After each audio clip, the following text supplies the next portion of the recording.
Buenos días, otra vez, bienvenidos a Punto Semántico. Ya es 14 de agosto, tardé un poquito en subir de nuevo videos por algunos pendientes, no crean que estaba de vacaciones ni me había perdido en el espacio. Pero bueno, ya estamos aquí, suscríbanse, gracias a los que se han suscrito últimamente. También trataré de estar subiendo algunas lecturas en estos días para subirlos como audiolibros, audiotextos, audioartículos o un tipo de cosas así. Pero el día de hoy vamos a hablar también de otro tipo de libros que son los de la SEP. Como ustedes sabrán, en estos días, en estas 2, 3 semanas que casi no hicimos noticias sobre punto semántico, que estuve ausente, pasó una situación muy interesante que fue la divulgación de los libros de la Secretaría de Educación Pública de este sexenio. Primero vamos a hacer un paréntesis.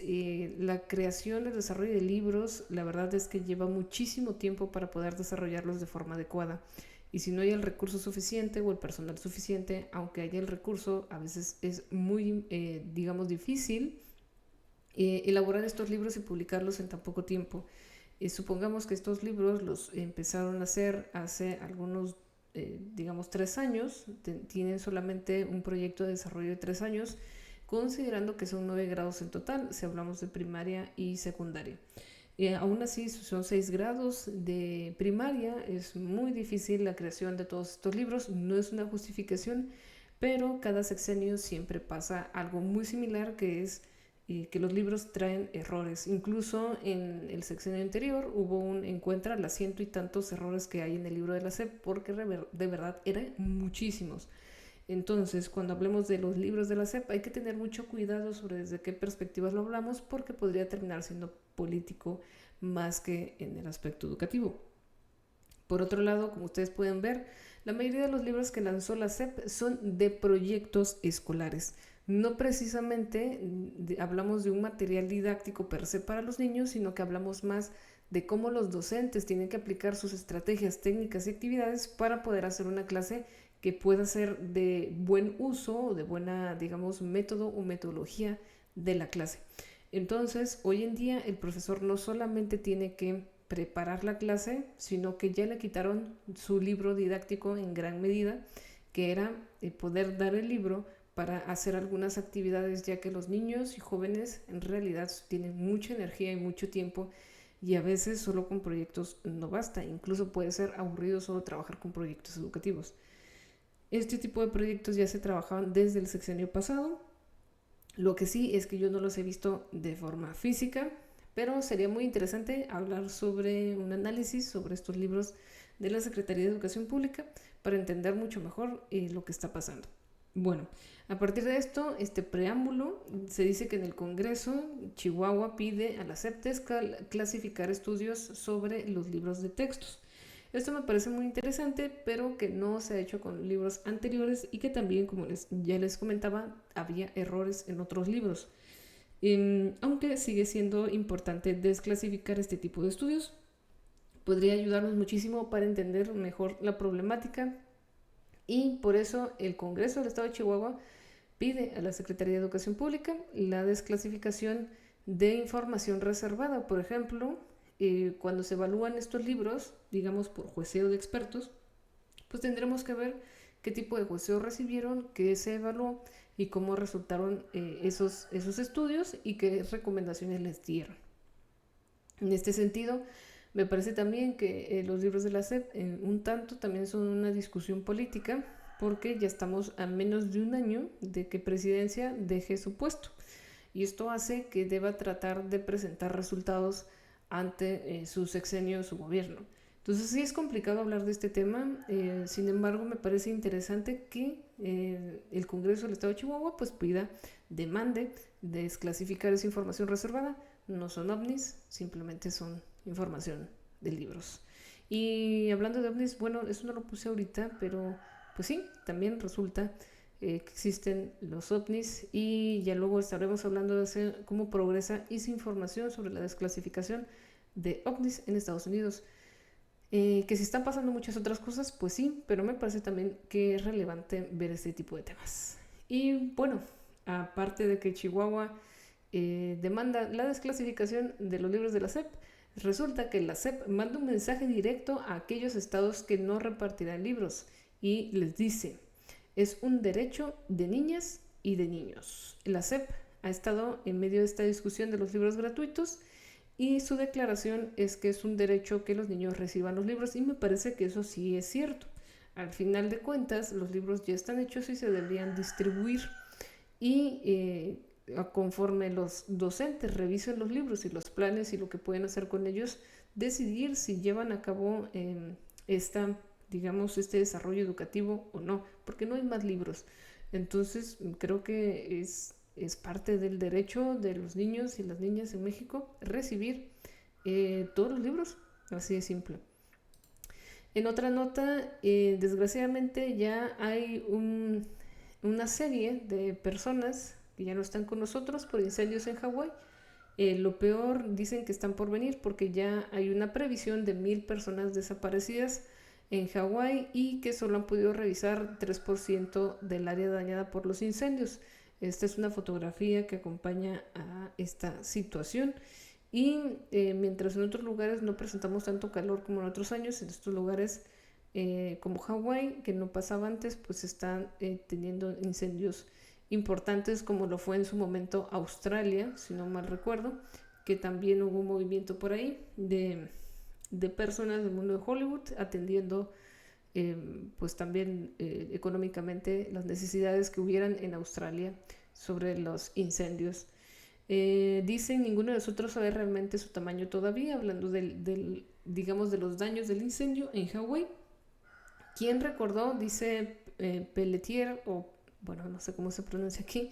¿Quién recordó que la mayor devastación se encuentra en el oeste de la isla hawaiana, donde ciudades como Laihana Han, han quedado destruidas casi en su totalidad? Y aunque las autoridades están siendo precavidas a la hora de dar una cifra, el propio Pelletier estimó el pasado jueves en unas 1000 personas el número de desaparecidas. Eso fue una nota de Forbes. Y Shataka, que es una página bien divertida de tecnología, nos dice que Zuckerberg dice que no, que Elon no es serio y es hora de seguir adelante. No sé si se informaron, pero según Elon Musk, Mark Zuckerberg y él pelearían en un ring hasta morir. Pues no, dice Zuckerberg que es un poquito más serio, que no peleará en una jaula con Elon Musk y que simplemente deberían de seguir adelante con lo que tienen que hacer. Y eso es todo, ¿no? Él está desmintiendo lo que está diciendo, ¿no? Yo pienso, ¿no? Yo creo que Elon no es serio y estos son los tiempos de seguir adelante. Dice que él puede ofrecer una fecha real, pero pues digamos que no es una persona seria que vaya a hacer esto de forma, digamos, correcta, ¿no? Entonces Musk pide a Zuckerberg este combate, pero pues no va a suceder. Y pues ya, eso es lo que al final sucedió con estos dos. No va a pasar nada, no veremos a dos CEOs de grandes empresas irse al ring, ¿no? Y bueno, hablando de tecnología, 6 aplicaciones premium gratis por tiempo limitado en la tienda de Google Play. Estas aplicaciones son Cartogram, por si a alguien le gusta el tema de la cartografía o los mapas, o si cree que la Tierra es plana, pues aquí está Cartogram para poder utilizarlo en diferentes situaciones. Dice que puedes utilizar este Cartogram para crear tus propios fondos de pantalla. Está bastante interesante. Remember Pro, que nos hace recordar tareas importantes. Ahorita está totalmente gratuita. Reminder, digamos que es como un Google Tags, como un calendario, algo parecido, y me parece también pues bueno probarlo si está libre, ¿no? Kingdom Rush Vengeance, pues para que lo prueben, es un pequeño videojuego. También está Spicy Spectrum Analyzer, que prácticamente, si nos gusta editar audio y video, este sería una de las aplicaciones que nos pueden dar utilidad para ello, porque puedes medir el sonido por decibeles y con ello mantener un sonido óptimo y de calidad en tus audios propios o en los videos. Y pues está interesante también de utilizarlo si estamos utilizando aparatos de audio o si nos gusta todo lo que tiene que ver con el mundo de audio y video. Colorimeter, cámara Color Picker. Este yo lo utilizo bastante, se lo recomiendo como aplicación de Google. Nos hace poder escoger o seleccionar, digamos, colores como estos. Se lo recomiendo bastante, el Color Pick o Color Picker. Porque cuando nosotros queremos hacer una presentación y no encontramos el color, pues nos sirve bastante para poder seleccionar este tipo de colores y así escoger el mejor color para nuestra presentación o para nuestro algo que tengamos que hacer y darle algún color en específico. Y también está entrenamiento en casa por si alguien quiere tener una mejor vida saludable en este último semestre del año. Y pues bueno, esas son algunas de las aplicaciones que tenemos el día de hoy. Y pasando a otro tema, nos dicen que el método innovador de una profesora se vuelve viral y yo creo que más bien es una técnica porque así les enseña a ir al baño y les pone unos globitos. La maestra dice que recurrió a una silla y globos para llevar a cabo su enseñanza.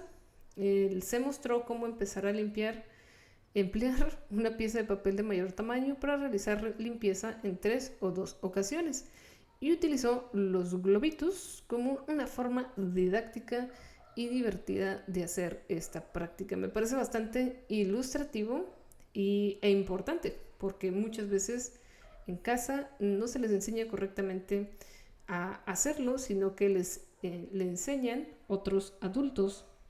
Más bien lo hacen por ellos y eso digamos que en la práctica no funciona, sobre todo cuando están en la escuela. Imagínense qué de gran ayuda es enseñarles esto en la escuela para las maestras. ¿Por qué? Porque se encargan de la mitad del tiempo de esos niños. Ya para ir terminando, resulta que México espera renacimiento psicodélico porque la ley actual aún impide investigación sobre estas sustancias y su potencial médico. Entonces, se prevé que tengamos un renacimiento de este tipo de sustancias psicotrópicas, justo como sucedió en los años 70, 60, 70 hasta 80 y bueno, hoy en día de forma totalmente ilegal. Pero para poder entender un poco más cómo estas sustancias nos pueden ayudar en nuestro día a día o en nuestra misma aplicación de la ciencia. Dice que México es el único país del mundo donde el uso medicinal de estos hongos ha sido mantenido por comunidades indígenas. La investigación científica ha estado obstaculizada por la clasificación de los psicodélicos dentro de la Ley General de Salud, pero en el Senado está por presentarse una propuesta para su reclasificación que permitiría la investigación de su uso médico y la integración de los saberes ancestrales con la medicina considerada moderna. Y esto, la verdad que lo relaciono bastante a una polémica de los libros de la SEP, que hablaban sobre el uso de tés o hierbas, digamos, que utilizamos en nuestra cultura para curarnos de un dolor de cabeza o sentirnos un poquito mejor. Y es que, en realidad, en el libro no hablaba sobre una situación de medicinas no utilizadas, sino que ya había ido el doctor esa persona en ese ejemplo del libro y que aparte se tomaba un tecito para sentirse mejor. Me parece que esto va de la mano con este sexenio que pretende acercar la cultura indígena, la cultura ancestral a nuestra aplicación en lo que denominamos entre comillas como ciudad, digamos moderna, ¿no? Entonces me parece interesante y yo creo que esto es algo que sí nos gustaría ver a todas las personas interesadas en la ciencia y el uso de estas plantas. Al final y al cabo, la medicina se generó a través de las sustancias naturales. Por otro lado, por si ustedes tienen alguien con pensión bienestar en 2023, ya anunciaron el calendario de registro para pago de 4,800 pesos en agosto. Y estas son las fechas en las que se pueden registrar. Aquí tenemos el calendario, enumerados o más bien categorizados por letras e iniciales del apellido. Lunes 14 y 21 de agosto es ABC, 15 y 22 de agosto es DFG, H, miércoles 16 y 23 IJKLM, jueves 17 y 24 NNOPQR, viernes 18 y 25 STUVWXYZ y el 19 y el 26 de agosto para aquellas personas que no pudieron ir en cualquiera de estas opciones se atenderán todas las letras. Igual, si ustedes quieren consultar el calendario, pueden buscarlo y rápidamente les aparecerá por internet. Finalmente, llegamos a la última nota, que detectan los primeros casos de ERIS en México, la nueva subvariante de COVID-19. El EG5.5, subvariante de Omicron, ha sido clasificada como de interés por la Organización Mundial de la Salud, debido a su facilidad de propagarse. Dice que al menos 2 casos de la nueva subvariante de coronavirus llamado ERIS han sido detectados en México. Y se trata de una cepa de COVID-19 que en las últimas semanas ha causado su preocupación a nivel internacional. Esta cepa es clasificada como de interés por la Organización Mundial de la Salud y digamos que es un descendiente de Omicron, se esparció en China, en Estados Unidos y Canadá y ya se está integrando los primeros casos en México. Digamos que ERIS en el mes de julio se clasificó como variante de bajo control, que está peldañada abajo de la clasificación de variante de preocupación. Esto luego de que a mediados del séptimo mes se multiplicaron los casos relacionados con la subvariante.